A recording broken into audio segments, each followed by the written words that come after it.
let's talk today about what is actually killing the movie theater experience and the actual experience of just going out to a movie for a movie night. And it is not Netflix, it is not streaming. I know there's a lot of debate on it being Netflix and Netflix possibly getting to the point of acquiring even more than Warner Brothers and turning what we love, which is the movie theater experience, into watching at home only.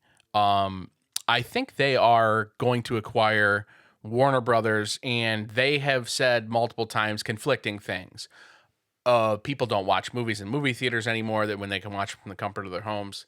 While that does apply to some people and some instances, what's really killing the movie theater experience is the movie theater experience of current day. Now, what I mean by that is, and you saw this always, there was always someone talking in your theater at one point or another. Perhaps you're in a smaller town and you don't get that a lot.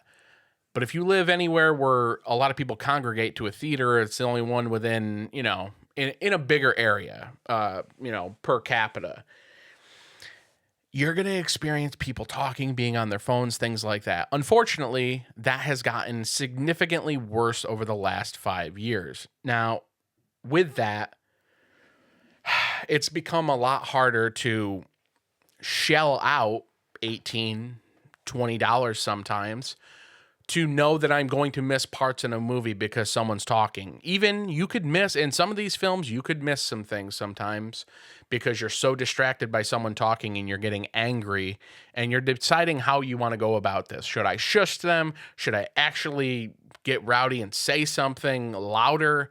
And now my mind has drifted from experiencing the movie that I paid my hard-earned money to watch to deal with a situation that that shouldn't be we shouldn't have to be dealt with when you spend money to go enjoy a movie theater experience. Someone that sees a trailer for a film, wants to go see it, fan of a franchise, want to go see the new film.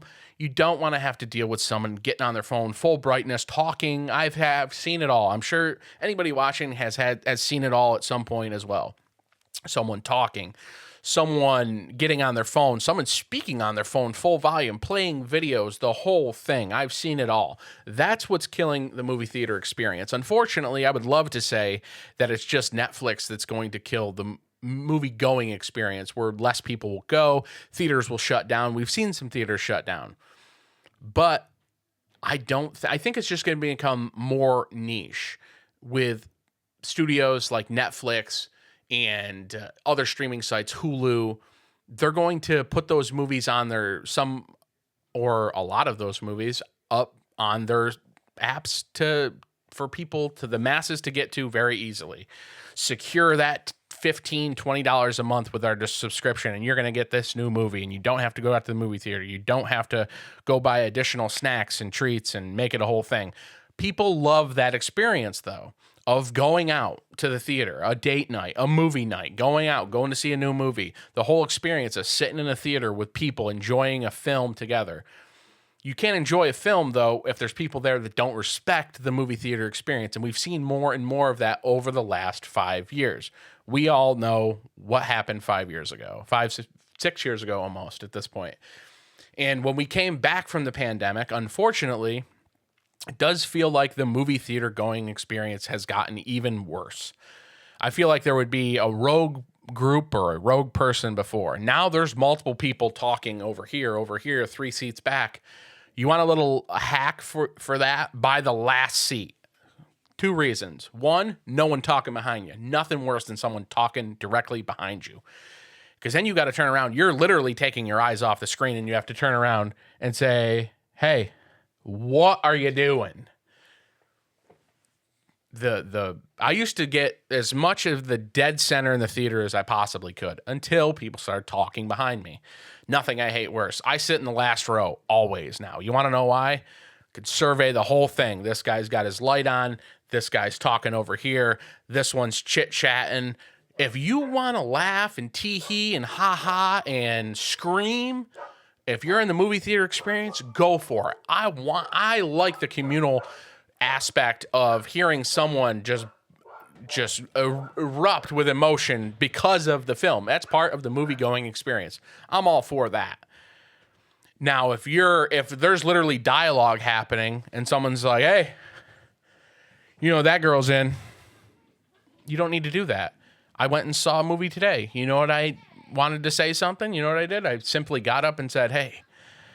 I didn't even say, "Hey." I just leaned over to my GF and said, "Hey, that just said Everett Burrell. He's done a lot of horror films. He's worked with Sam Raimi before. He did all the visual effects on here. It's pretty cool." So that's all you got to do. If you do anything more than that, you're doing too much. And you're ruining other people's experience and other people's good time. That's what's killing the movie theater experience. It is not Netflix. Netflix will deter people from that because if Netflix, now granted, I'm no more liable to go and not go to the theater now because I'm not going to spend $18.49 on a ticket to an X theater to get someone and hope that someone does not create an issue where it's deterring me from the money that I spent on the movie and the movie going experience. So if that happens, I'm being robbed of that money. If Netflix says, "Yeah, this movie's getting put out in theaters, but in 2 weeks it's going to be streaming right on Netflix. You can watch whatever you want. You can pause it, the whole thing." I'm not getting the movie theater experience, which for some films is very sad. I want to get the movie theater experience for some films. I'm going to see the new Scream 7. I'm going to see it when it comes out opening night. Not even the pre-night, not even Thursday. I'm going to go opening night. Dead Nuts, the opening night, 7th installment of Scream. Now, it's a high possibility I'm probably gonna not like it, given that I haven't liked 5 and 6 all that much. Will there be some things I want to experience? Yes. But you know what? I had fun going to see the last Scream in theaters. I didn't really like the last Scream, but you know what I liked? The communal experience of going with my group of friends. My friends that are horror fans, my friends that are genre fans. We've seen multiple Screams in theaters now. We grew up before we were even connected as friends. Some of us went and seen one of the first 3 Screams in theaters. So with that, you're losing that experience and that communal environment of going to experience movies with your friends. Even movies that suck, I like going to see them with friends for that experience. The movie going experience is more than just the movie. Now, if I think Netflix and Hulu and anyone else, Paramount Plus, Disney Plus, whatever you want to call them, however many there are, there's so many now. We were cable cutting, and now we're beyond that. We went so far back to cutting cables that we've now reverted, and now we have so many apps. It's ridiculous. Regardless, Netflix knows what they're doing, and I think they are completely fine with the movie theater experience still existing. It will just become more niche. And I think, you know what? Raise the ticket prices $75. Make a ticket to a movie $75. Because guess what? If a ticket was $75 and I knew there's so many people there that would normally go to a theater and go see Scream 7 and be loud in the theater, if I knew it was $75, you're eliminating a whole lot of people that have no interest in going to the movie theater to begin with. It's just something to do because it's relatively cheap comparatively to other activities. I'm fine with that. I would do that. I would spend that money. I would spend $75 to go see Scream 7. Tell someone. Don't tell too many people because they'll get the wrong idea and it'll become the new thing, I guess. But I would do it for that communal experience for certain films. But a lot of the people that are going to these films, they're talking, their lights are on, they're having conversations. What goes through someone's mind after they spend money? And I would feel terrible. I think it's just inconsiderate. And it's an inconsideration that has just grown to, well, this is I'm living my life. I can do whatever I want. You can, but you can also be judged for it. And what you can't do and what you should not do is ruin someone else's time and ruin someone else's hard paid earnings to go see that film and get that experience. You're robbing other people. Unfortunately, you could try to have a normal conversation or a respectable conversation with somebody like that. But what are you going to do that in the movie? I'm trying to watch a movie. I got to explain to you what being considerate is. You don't have time for that. And most people do not change or care to change. And that's just, it is what it is. Now, I hope that the movie theaters never die. I don't think they will. I think they'll just become more niche. We'll get, fewer screenings, smaller theaters over time. Maybe not. My local theater, which is a Regal, has just been rebuilt. They have a nice X theater in there, reclining seats through everything. They've spent a lot of money to build this up. I hope it sticks, but also it looks bleak sometimes when you go to a movie and you see something. You experience just talking and people on their phones and the brightness up, and it's a whole thing.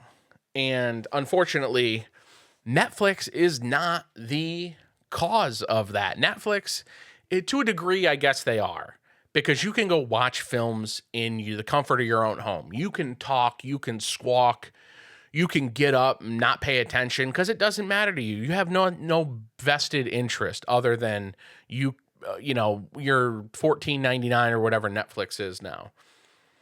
So people treat the movie theater experience like it's their home. And unfortunately, that leads to some disruptions, to say the least. A lot of DS. Not BS, but DS. And what's DS, you ask? Right there. That's what DS is. And we deal with a lot of it as movie fans that go to theaters that want to be invested and go see the movies. Now, I went and saw Halloween Kills when it came out. It got delayed a year because of the pandemic. And guess what? I was pumped. My friends were pumped. We loved Halloween 2018. Thought it was great. We're very pumped for Halloween Kills. We bought an RPX or IMAX ticket. It was like 10 o'clock at night showing. No one's going to that. Even though it's open at night, no one's going to the IMAX at 10 o'clock. And if they are, they're fans like us. They're going to love the experience of going late night, Friday night, opening night. My boys in town. My other boys are coming. We're all going. It's going to be great. Someone walks in with a toddler and an infant. Infant in arm, wrapped in blanket, R-rated Halloween Kills at 10 o'clock at night at an RPX and or IMAX. I can't remember which one it was. At 10 o'clock at night. Kid, toddler, on YouTube, half volume the entire time, right in front of us. Sitting right in front of us. Right in front of us. I was going to lose it. I was done with going to the movie theater at that point because I refused to go back to the theater to see that. So I waited until January when that movie got put out on Blu-ray and 4K, went, bought it, and I watched the whole thing. And I literally missed a part in theater that I was just like, is that part of the unrated cut or was that and my buddy is like, no, that was in the movie. We just couldn't hear it because there was commotion in front of us. That is the basis of a bad time at the movie theater. That is what's killing the movie theater. It's not that Netflix is giving us the option to watch it at home, either release day or in 2 weeks. They're not. And movies will always exist in a movie theater format. It will be niche. It will be smaller. They'll always exist. Now, is it going to take some time for them to get even smaller? I hate that I'm saying that. I'm saying I want movies to get smaller. But if no one's going to pay $20 per movie ticket to go see a movie that you can't hear or enjoy because of what's going on. So do we get to a point where I want to go see Scream 7 in theaters? I've bought my ticket already. It's paid for. I'm going there. Unfortunately, even though we're going to a later showing on opening night, I know someone's going to be talking. Now, if someone is being a little goofy and enjoying, I could tell they're like in the throes of the film, I'm fine with that. Be a little goofy, be a little excited, be a little hopped up. You get a couple sour punches in you. You got the watermelon Sour Patch Kids. You're drinking a full shug Dr. Pep. Go for it. Be a little nuts. Don't ruin someone else's experience, though. Don't do it. People will look at you and they will wish the worst things upon you, and they will not. It's some of the worst. The worst you could look is being the disruptor in a movie theater. It's the worst thing. It's the worst thing you can be. Well, not the absolute worst, but in the moment, it's the worst thing you could be in the theater. It's the absolute worst. Anyway, Netflix is not killing the movie theater experience and the movie theater outings. It is the audience that is killing the movie theater experience, unfortunately. I hope it improves. We will be talking about Scream 7 when it comes out. We're actually doing 30 years of Scream starting next week, covering the entire franchise in little videos here on our YouTube channel, and just going to be talking about it and where we're at now with the 7th Scream coming out. So I'll definitely update everyone and let all y'all know what the movie theater experience was for opening night at Scream 7. Late night. It's later. I think it's 9 something. So we'll see. I'll update you. But remember, you can hate on Netflix acquiring Warner Brothers, and you think everything's going to get forced to streaming and they're going to completely eliminate the movie theaters and movie theater going experience. It's not. That won't happen. Will they become smaller and niche? Absolutely. But we need to start. There needs to be an outcry for the biggest shushes you've ever heard in movie theaters. So with that said, if you're going to the movie theater, you're experiencing especially a new movie. I went and saw a movie that's been out for 3 weeks. I went out for 3 weeks. I went at 11 o'clock showing this morning. Guess what? It was awful because someone couldn't not talk or be on their phone. So with that said, if you're in the movie theater, if you got to say something to somebody, I hope Lillard's in this. Do you think he comes back as Stu? Say that. Nice, quiet tone. Do not speak in an outdoor voice in the theater. Don't do it. Do us all a favor. And I'll let you know what the next movie theater experience is. But before you blame Netflix, before you shame Netflix and streaming in general for killing movie theaters, remember, it's not them. It's sadly us.